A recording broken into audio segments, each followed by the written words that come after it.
Krishna.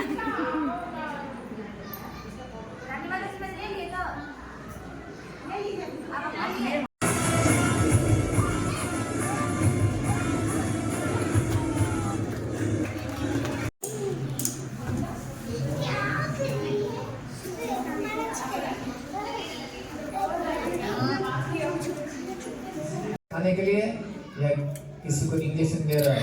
Hello everyone, Radhe Radhe. तो कैसे हैं आप सब? अच्छा डॉक्टर उम्मीद है अच्छे होंगे। तो फ्रेंड्स, आज मैं उसी प्रकार से एक भगवान अपने भक्तों के साथ स्पेशल व्यवहार ब्लॉग करते हैं लेके या आई असुरों हूँ के साथ जो करते है हैं। नरसिम्ह चतुर्दशी का। आप सब लोग कैसे कैसे सेलिब्रेट करते हैं? क्या आप लोग जानते हैं नरसिम्ह चतुर्दशी क्यों सेलिब्रेट किया जाता है? क्योंकि उस दिन भगवान नरसिम्ह देव जी का प्राकट्योत्सव हम लोग मनाते हैं। उसी दिन प्रकट हुए थे अपने प्यारे भक्त प्रहलाद महाराज की रक्षा के लिए। तो ये ब्लॉग है भक्त और भगवान के बीच कितनी निकटता होती है, ये सारा कुछ ये ब्लॉग में दिखाया गया है। आप लोग देखिए। हरि बोल।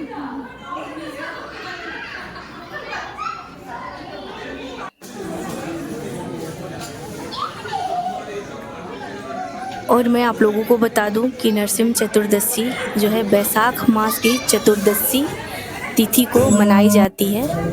तो हम लोग किस तरह से सेलिब्रेट किए हैं? कथा, कीर्तन, सेवा और ड्रामा, प्रसादम, ये सारा कुछ इस ब्लॉग में है। तो आप लोग देखिए और एंजॉय करिए और कमेंट बॉक्स में कमेंट करिए कि कैसा बना है ये ब्लॉग।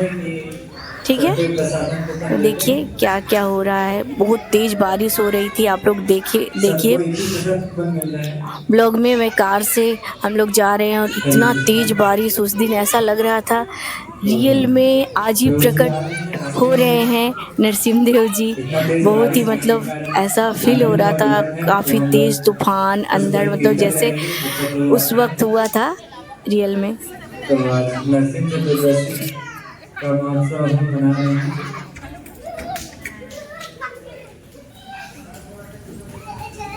तो मैं रिक्वेस्ट करूंगा कीर्तन टीम से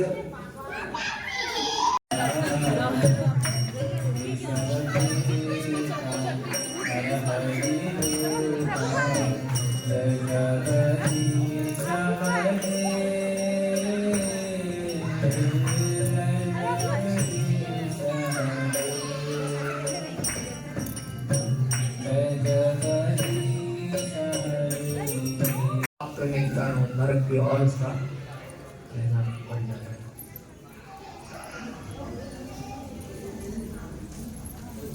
तो सूर्यम सर्वभूतानां, सबके ही हित चिंतक है भगवान। लेकिन बुद्धिमान व्यक्ति को होना चाहिए भगवान का भक्त, उसको असुर बनना चाहिए कि असुर बनकर मेरा उद्धार करे बाबा। तो दूर दरवाजे के ऊपर खड़े थे, अंदर आने का किसका हिम्मत नहीं हो रहा था। क्यों? नरसिंह देव इतना क्रोधित थे उस समय में, जो भी सामने आता था तुरंत उसका भी उद्धार होता था। केवल नाखून से उनकी सारी भुजाएं प्रकट हो गई, जो भी दिख रहा था सामने तुरंत मुक्ति। जितने भी आसुर थे सामने आए, सब आत्मा के लोग भाग गए। और उस सब भागने के बाद भी नरसिंह देव का क्रोध ठंडा नहीं हुआ था। क्यों क्रोध था उनका? मेरे भक्तों को इतना तकलीफ क्यों दिया? ये भगवान का प्रेम के कारण क्रोध आया था। और क्रोध को शांत करने के लिए कौन जाएगा आगे?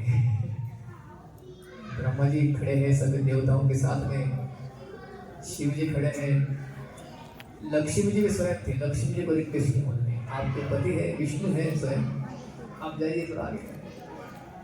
लक्ष्मी बोली ना, मुझे भी डर लग रहा है, मैं ऐसा कभी देखा नहीं। भगवान की लीला शक्ति का कारण लक्ष्मी जी आगे नहीं बढ़ पा रहे, और बाकी देवता सबको डर रहा था कि गलती से अगर सामने गए तो मेरा भी उद्धार हो जाएगा। तो उस समय में प्रहलाद खड़े थे, प्रहलाद देख रहे थे कि अलग देवता दूर से प्रार्थना कर रहे थे भगवान को शांत करने के लिए। इतने सुंदर सुंदर प्रार्थना कर रहे थे कि दूर से प्रहलाद महाराज देख रहे हैं।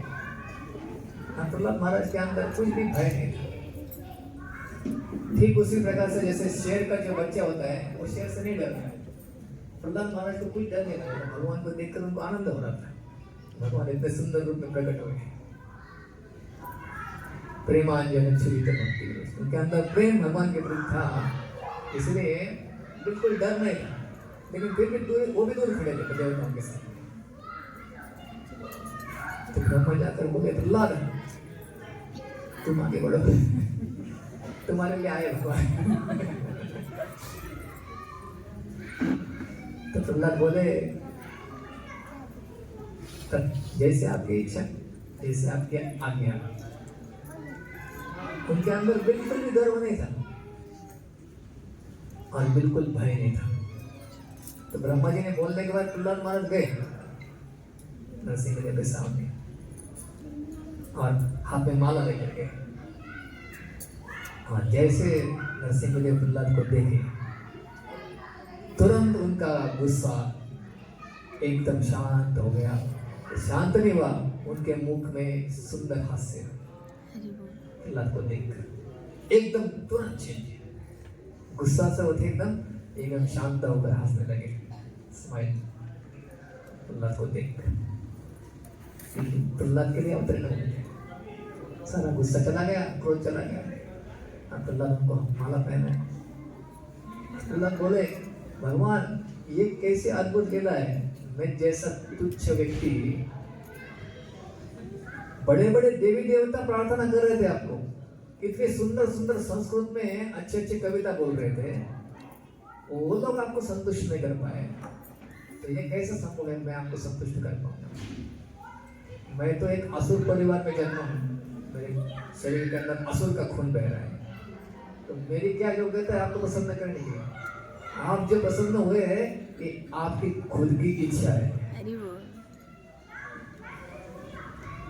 आपको अलग से कोई कुछ व्यक्ति कर नहीं सकता है, आप स्वयं की इच्छा से पसंद हो। हे प्रहलाद के नंबर था अमान न मान देना, खुद के अंदर कुछ सम्मान की बिल्कुल इच्छा नहीं थी, और इतना ही में इतना सम्मान उनको मिल गया तो भी उन्होंने तुरंत भगवान के अर्पण कर लिया कि आपकी ही मानता है कि आप पसंद हो गए, ये मुस्लिम मेरी कुछ योग्यता नहीं। सोचिए आप, ब्रह्मा जी, शिव जी, लक्ष्मी जी, इंद्र, सब देवी देवता जो कर नहीं पाए प्रहलाद ने करके दिखाया, और प्रहलाद उसका कुछ भी श्रेय नहीं ले रहे। प्रेरणा दीजिए स्टूडेंट्स को 3 बार हरि बोल बोल के आए।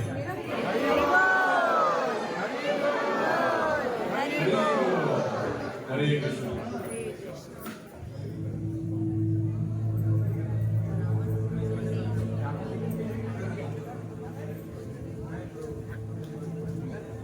धरती कांप उठती है एक नाम से, हिरण्यकशिपु। एक ऐसा राजा जो मृत्यु को चुनौती दे चुका है, जिसका अहंकार आकाश से भी ऊंचा है, उसके क्रोध से देवता भी भयभीत है, और उसके आदेश के आगे पूरी सृष्टि झुकती है। उसके हृदय में जलती है एक ही अग्नि, विष्णु के प्रति घृणा। वो केवल एक राजा नहीं, वह स्वयं को ईश्वर मानने वाला तूफान है। ओम ब्रह्मदेवाय नमः। ओम ब्रह्मदेवाय नमः। ओम ब्रह्मदेवाय नमः। तो यहाँ पे ड्रामा शुरू है और यहाँ संवाद है हिरण्यकश्यपु और ब्रह्मा जी के बीच। जब तपस्या करके ब्रह्मदेव जी को खुश कर लिया था हिरण्यकश्यपु, तब वो क्या क्या बोलते हैं ना, मैं आकाश में अमर होने का वरदान पहले मांगा, फिर जब वो बोले ब्रह्मा जी कि मैं भी अमर नहीं हूँ तो मैं आपको कैसे दे सकता हूँ। भगवान के अलावा और कोई अमर नहीं है। तब उसने स्मार्टली दिमाग लगाया और बोल रहा है, न मैं पेड़ से, पौधा से, न अंदर न बाहर, न अस्त्र से, न शस्त्र से, न दिन में न रात में। ऐसा करके वो अपना स्मार्टली दिमाग लगाया और ये वरदान मांगा। फिर भगवान से ज़्यादा स्मार्ट तो कोई होता नहीं है। तो बस यही सब दिखाया गया है इस ब्लॉग में, तो आप लोग देखिए। और फ्रेंड्स, वीडियो पसंद आए तो लाइक शेयर ज़रूर करना, वीडियो को हाइप कर दीजिएगा। और आप अगर नए हैं कोई मेरे चैनल में तो चैनल को सब्सक्राइब ज़रूर कर दीजिएगा और जितना ज़्यादा से ज़्यादा हो सके मेरे वीडियो को शेयर करें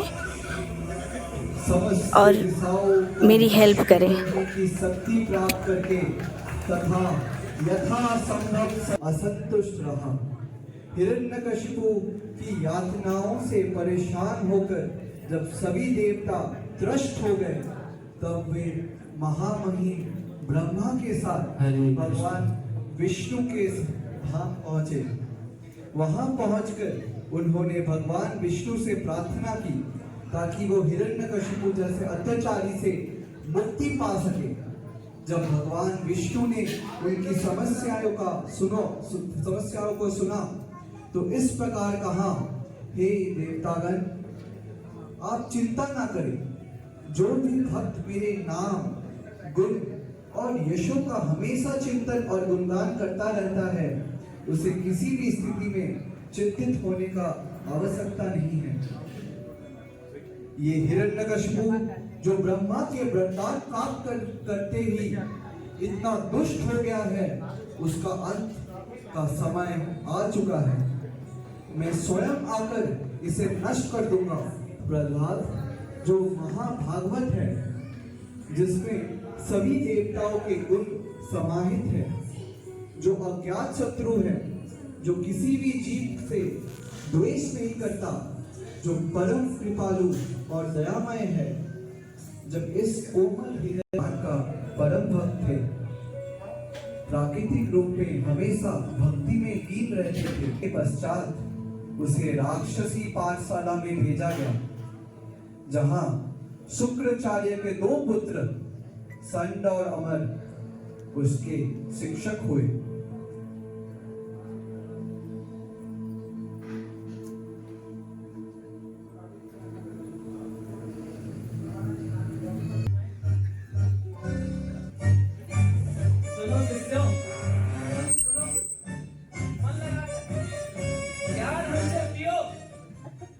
सिर झुकाकर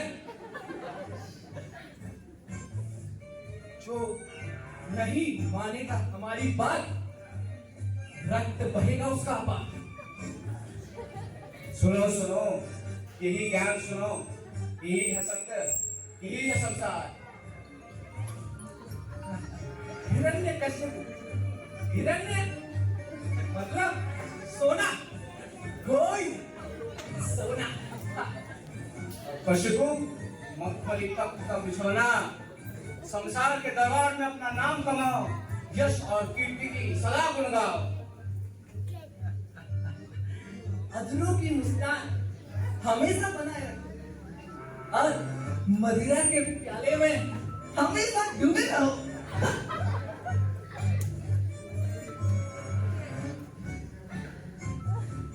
ये जीवन इसीलिए आनंद भौतिक विलास में डूबे रहो। प्रजाओं के बीच में लड़ाई करो, ऊंट के बीच उनके मन में बोते जाओ। इतना कर लो सबका धज्जियां उड़ जाए। जो बुद्धिमान हो सके वही राजा कहलाए। पहला भौतिक इच्छाओं को तो जन्म दो, ये जीवन मिला ही उसी। ये जो जीवन है बहुत अमूल्य है, इस जीवन को व्यर्थ ना गवाओ और भोग और विलास में डूबते जाओ। पहला हम तुम्हें बनाएंगे राजा की राज, तुम्हारे हाथों में होगा पूरा समाज, पूरा समाज, पूरा समाज। बनो प्रहलाद, बनो, इस पूरे दैत्य समाज के लिए भोकाल बन जाओ, भोकाल बन जाओ।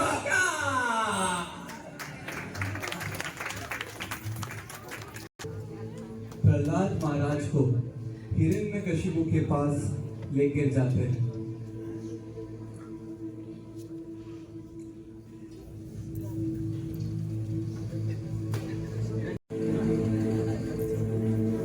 असुरराज हिरण्यकशिपु ने अपने पुत्र प्रहलाद को अपने गोदी में लेकर बड़े ही दुलार से पूछा, हे मेरे प्रिय पुत्र, तुमने अपने गुरुजनों से जो भी सीखा है उसमें सबसे सर्वश्रेष्ठ क्या है? बताओ। श्रवणम कीर्तनम विष्णु स्मरणम पाद सेवनम अर्चनम वंदनम दास्यम अरे वो साध्यम आत्म निवेदनम। यह 9 विधि भगवान की शुद्ध भक्ति की विधि है। अगर कोई भी व्यक्ति इन विधि के द्वारा भगवान की निस्वार्थ सेवा करे तो उसको संपूर्ण ब्रह्मांड के ज्ञान का स्रोत माना जाना चाहिए, क्योंकि उसे सर्वोत्तम ज्ञान की प्राप्ति हुई है। लगता है कुछ दुश्मन वैष्णव है तुम्हारी भक्ति। हमारा सही सही कह रहे महाराज, सही कह रहे आप, सही बता रहे हैं। बढ़िया, इसे किसी अच्छी जगह पर ले जाओ, सुरक्षित जगह पर ले जाओ, ताकि इसके झूठे तुम्हारा प्रश्न ना हो पाए। जाओ भगवान। चल प्रहलाद,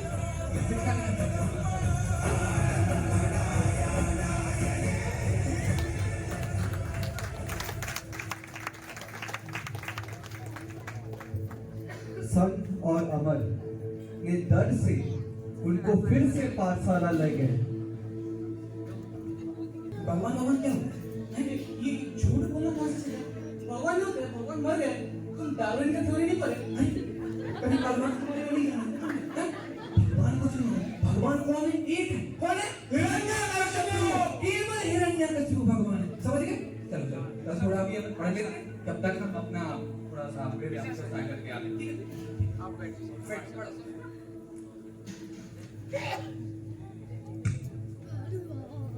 प्रहलाद महाराज पाठशाला के बीच में भागवत कथा भी किया करते थे। सारे बालक प्रहलाद महाराज को अत्यधिक चाहते थे और उनका सम्मान करते थे।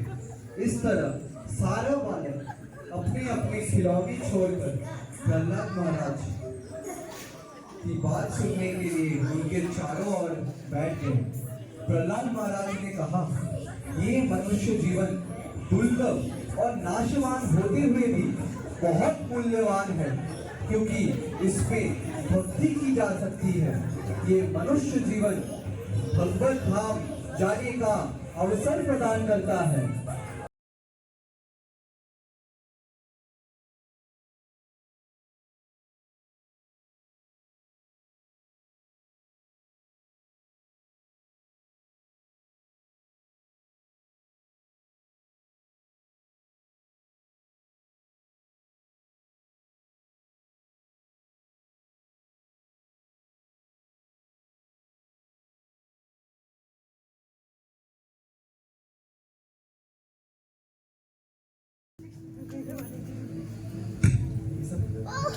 संत और गुस्से से प्रहलाद महाराज को हिरण्यकशिपु के पास लेके गए।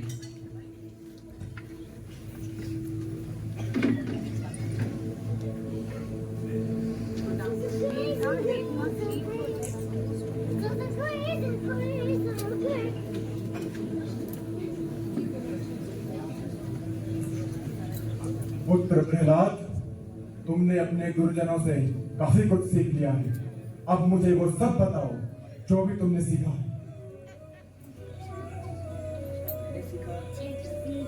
नाते विदु स्वार्थ गतिं हि विष्णु दुराशया ये बहिरर्थमानिना अन्धा यथा अन्धे रुग्णीयमाना। विष्णु, प्रहलाद, शरणागत!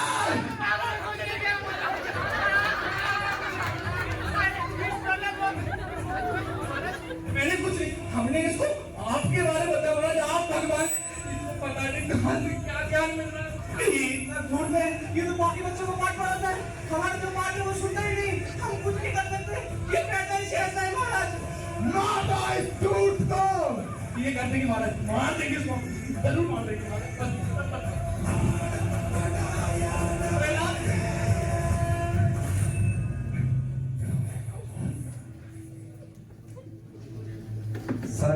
और अमन ने प्रहलाद महाराज को विशाल हाथी के पैरों के नीचे बड़े बड़े भयानक सांपों के बीच में विध्वंसक जादू का प्रयोग करके पर्वत की चोटी से नीचे गिराकर मायावी तरकीबों में पहुंचा पाया तो अत्यंत चिंता में पड़ गई।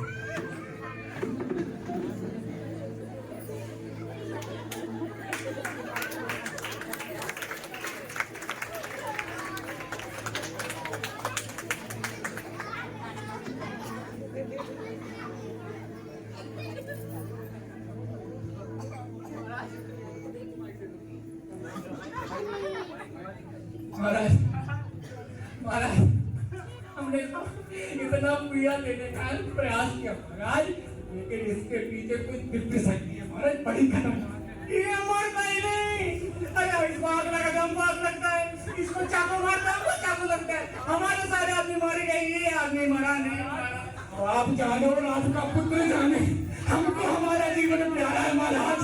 महाराज दूत, ऐसी कौन सी शक्ति है जो तेरा हर बार रक्षण करती है? मेरे शिष्य भी तेरा वध नहीं कर पा रहे।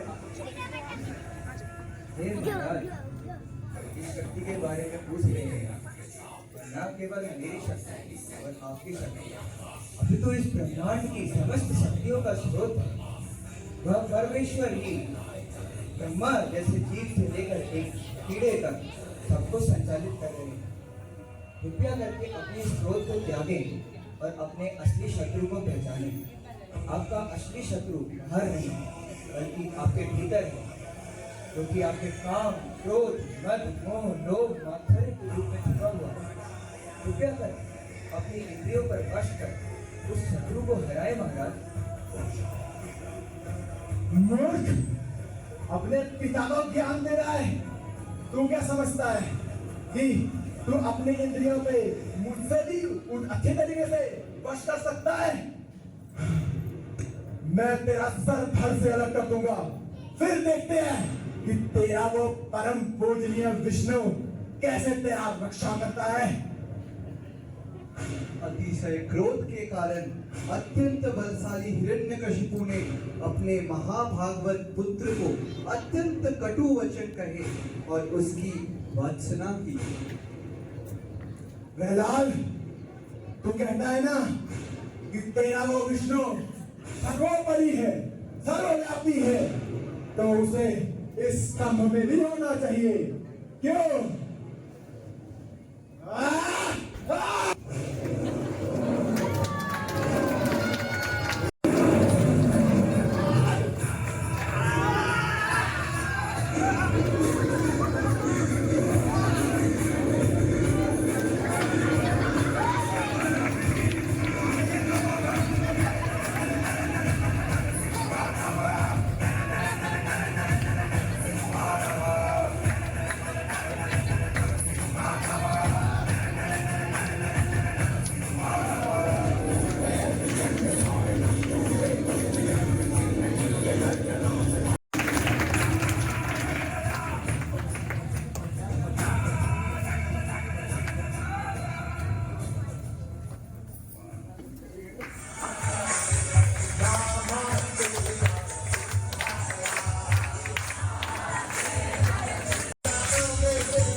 हरे कृष्णा। तो मैं सभी स्टूडेंट का प्रेसिडेंट हूँ।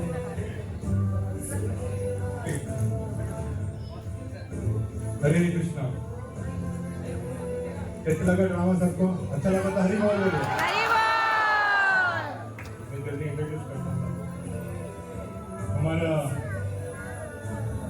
कॉस्ट्यूम डिजाइनर और प्रदाता आनंद प्रभु ब्रह्मा और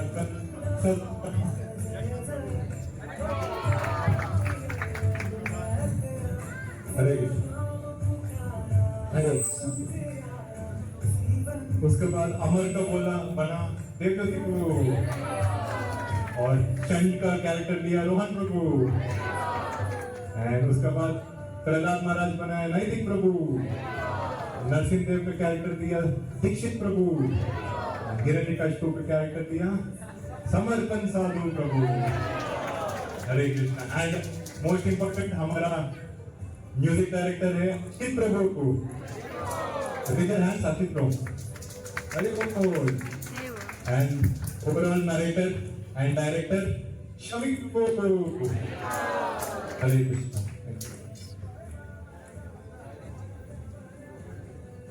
And our director Rani Sukhdev. So yesterday only it was decided that we are going to have drama, and Rani Sukhdev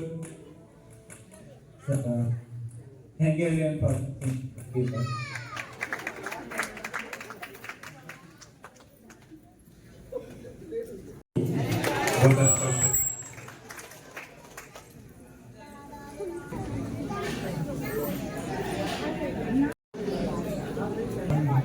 Narasimha आदि और नरसिंह जी की आरती आप कीर्तन करेंगे। हरे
सिटी के अंदर का नाइट व्यू है। बहुत मैं बोल रहा हूँ ना माइक्रोफोन में अच्छा भाव है। बा कम नहीं।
पल एक पल में ही थम सा गया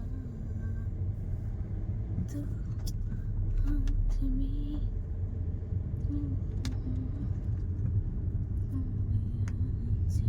अतुल्य का मैं बहुत तगड़ा पेंसिल बॉक्स लिया हूँ, अच्छा किया पूरा कंडेंस। उसका जरूरत नहीं तो हाथ में हाथ जो दे दिया चलो मैं जहाँ जाए तुम बाएं में तेरे दाएं तो रुत में हवा तो साथिया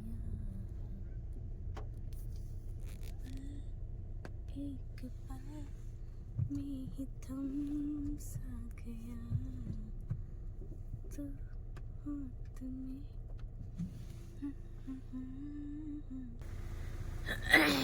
वाओ ब्यूटीफुल लाइट।